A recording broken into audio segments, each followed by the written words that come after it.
اس کے بعد اللہ تبارک و تعالی نے بیت اللہ شریف کی تعمیر کا واقعہ بیان فرمایا ہے اور بڑے پر اثر انداز میں یہ ذکر فرمایا ہے کہ حضرت ابراہیم علیہ السلام نے اس کو کس طرح تعمیر کیا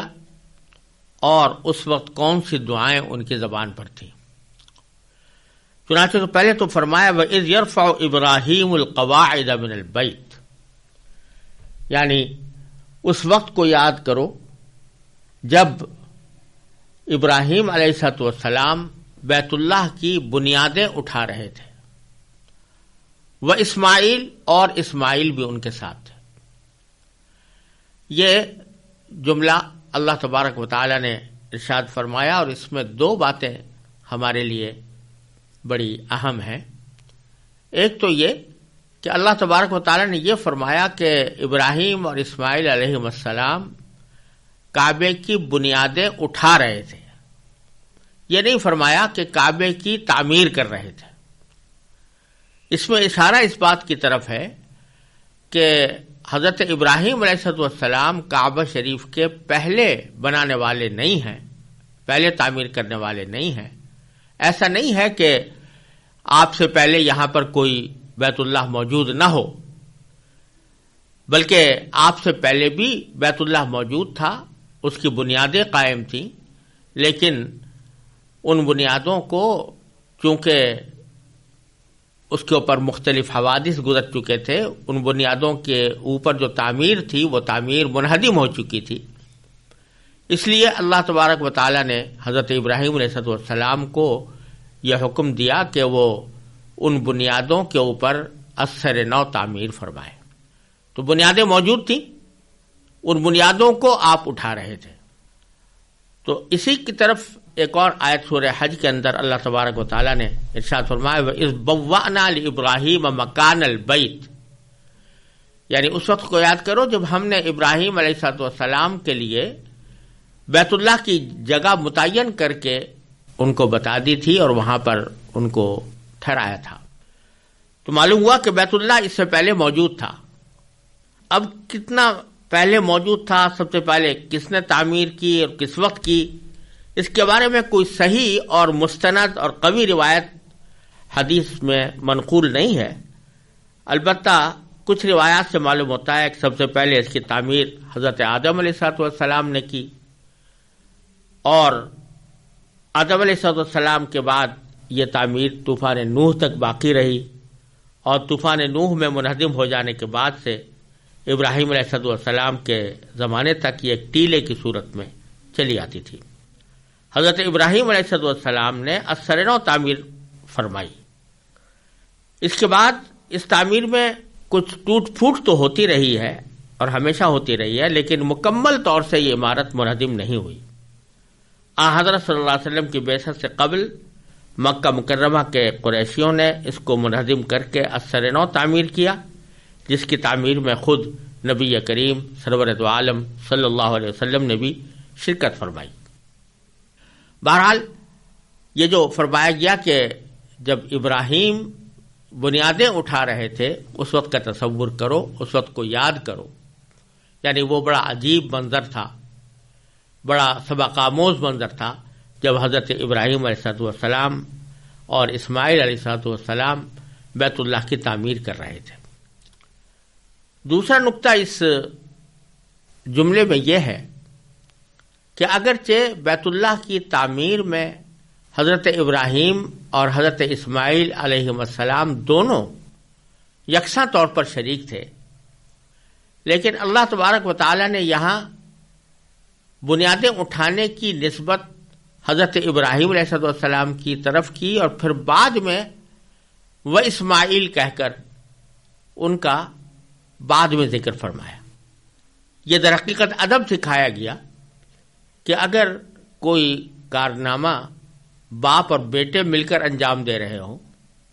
یا بڑے اور چھوٹے مل کر انجام دے رہے ہوں تو اس کارنامے کو اصل میں بڑے کی طرف منسوب کرنا چاہیے، اور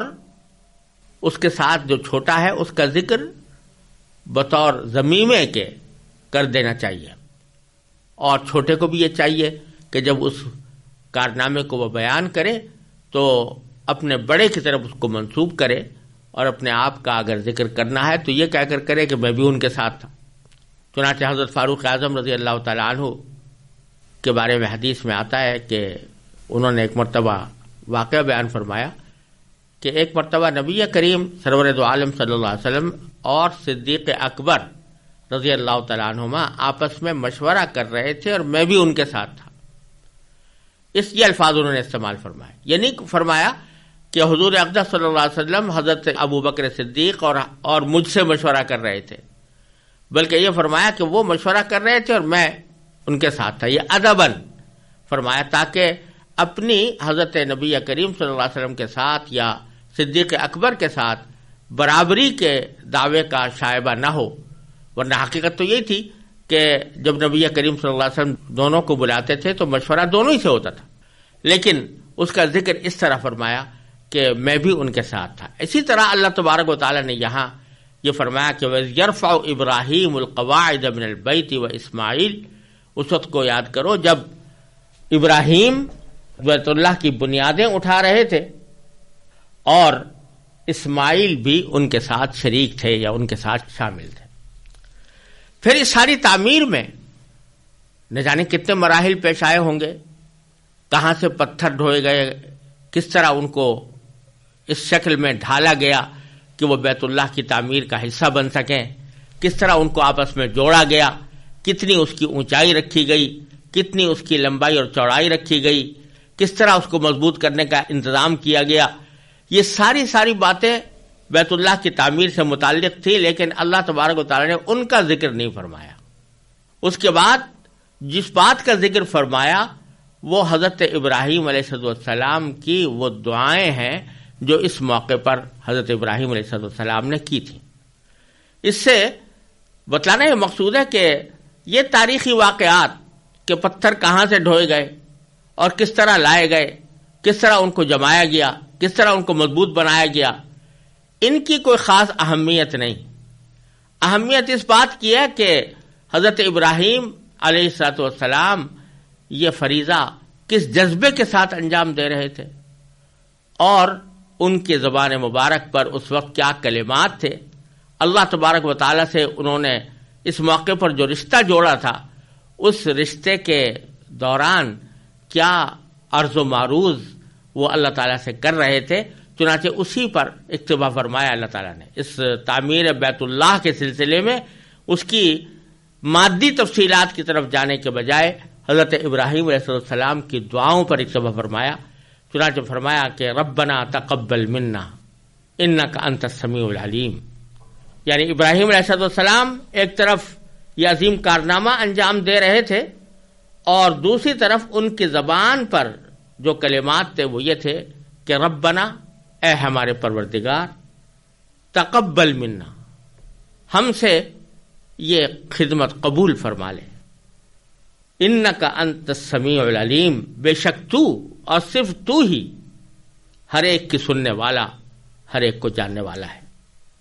دل سے نکلی ہوئی حضرت ابراہیم علیہ السلام کی یہ دعا ایسی ہے کہ اس کی تاثیر کسی بھی ترجمے کے ذریعے دوسری زبان میں منتقل کرنا ایک انسان کے بس سے باہر ہے۔ لہذا یہاں ہم اس کی بلاغت، اس کی فصاحت، اس کی تاثیر کو اردو زبان میں منتقل کر کے نہیں دکھا سکتے، ترجمہ صرف اس کا مفہوم ہی ادا کر سکتا ہے۔ اس دعا کو اللہ تبارک و تعالی یہاں پر جو نقل فرما رہے ہیں تو اس کا مقصد ایک تو یہ دکھانا ہے کہ انبیاء کرام اپنے بڑے سے بڑے کارنامے پر بھی مغرور ہونے کے بجائے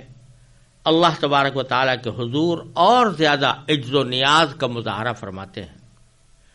اور اپنے کارنامے کا تذکرہ کرنے کے بجائے اپنی ان کوتاہیوں پر توبہ مانگتے ہیں جو اس کام کی ادائیگی میں ان سے سرزد ہونے کا امکان ہو۔ یعنی کوئی اور ہوتا تو اپنے اس کارنامے کے اوپر مغرور ہوتا، اس کا سر فخر سے بلند ہوتا، اس کی گردن تنی ہوئی ہوتی کہ میں نے اتنا عظیم الشان کارنامہ انجام دیا۔ لیکن حضرت ابراہیم علیہ السلام عجز و نیاز کا مظاہرہ کرتے ہوئے فرما رہے ہیں کہ اے ہمارے پروردگار ہم سے یہ خدمت قبول فرما لے، اور یہ فرمایا کہ آپ ہی ہر بات کو سننے والے، ہر بات کو جاننے والے ہیں۔ پھر آگے فرمایا ربنا وجعلنا مسلمین لک ومن ذریتنا امۃ مسلمۃ لک، اے ہمارے پروردگار ہمیں اپنا مکمل فرما بردار بنا لے، ومن ذریتنا، اور ہماری نسل سے بھی، امۃ مسلمۃ لک، ایسی امت پیدا کر جو تیری پوری تابع دار ہو، وَأَرِنَا مَنَاسِكَنَا، اور ہم کو ہماری عبادتوں کے طریقے سکھا دے، وَتُبْ عَلَيْنَا، اور ہماری توبہ قبول فرما لے، اِنَّكَ أَنْتَ التَّوَّابُ، بے شک تو اور صرف تو ہی معاف کرنے کا خوگر، الرحیم، اور بڑی رحمت کا مالک ہے۔ تو یہاں اللہ تبارک و تعالیٰ سے جو عرض کی جا رہی ہے وہ یہ کہ اللہ یہ خدمت جس کی توفیق آپ نے ہی عطا فرمائی، یہ خدمت اگرچہ آپ کے مقدس گھر کی خدمت ہے، لیکن اس خدمت کا جو حق ہونا چاہیے تھا وہ ہم اس کو ادائیگی سے قاصر ہیں، لہذا اپنے فضل و کرم سے اس کو قبول فرما لے، اور اس کی ادائیگی میں اگر ہم سے کوئی کوتاہی ہوئی ہے تو اس کو معاف بھی فرما دے۔ اور یہ فرمایا کہ اس کا انعام کیا چاہیے؟ انعام یہ چاہیے کہ ربنا وجعلنا مسلمین لک، اے ہمارے پروردگار ہم دونوں کو اپنا مکمل فرما بردار بنا لے، اور ہماری ذریت سے بھی ایسی امت پیدا فرما جو تیری پوری تابع دار ہو۔ اور پھر بھی فرما دیا کہ وَأَرِنَا مَنَاسِكَنَا، یعنی ہم نے بیت اللہ تعمیر تو کر دیا، لیکن اس تعمیر کی آبادی در حقیقت آپ کی عبادت سے ہوگی، تو عبادت ہم کس طرح کریں اس کے طریقے بھی ہمیں سکھا دے، اور وَتُبْ عَلَيْنَا، ہماری توبہ بھی قبول فرما لے، اِنَّكَ أَنْتَ التَّوَّابُ الرَّحِيمُ۔ اور پھر اس کے ساتھ ہی حضرت ابراہیم علیہ السلام نے یہ دعا بھی مانگی، اور بڑی دور اندیشی کے ساتھ مانگی کہ اگرچہ بیت اللہ تعمیر کیا جا رہا ہے اور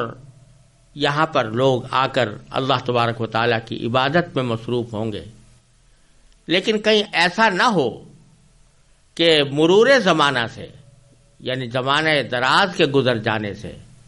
ان لوگوں کے اندر پھر گمراہیاں پیدا ہو جائیں، پھر یہ اللہ تعالیٰ کے راستے سے ہٹ جائے۔ لہٰذا یہاں دعا یہ فرمائی کہ اے پروردگار ان لوگوں میں جو یہاں اس بیت اللہ کے ارد گرد آباد ہوں، ان کے اندر اپنی طرف سے ایک پیغمبر بھی بھیجیے گا، اور اس سے مراد نبی کریم سرور دو عالم صلی اللہ علیہ وسلم ہے۔ وہ پیغمبر کیسا ہو، اس کے فرائض منصبی کیا ہوں، اور وہ کیا خدمات انجام دے، اس کی تفصیل اگلی آیت میں ہے۔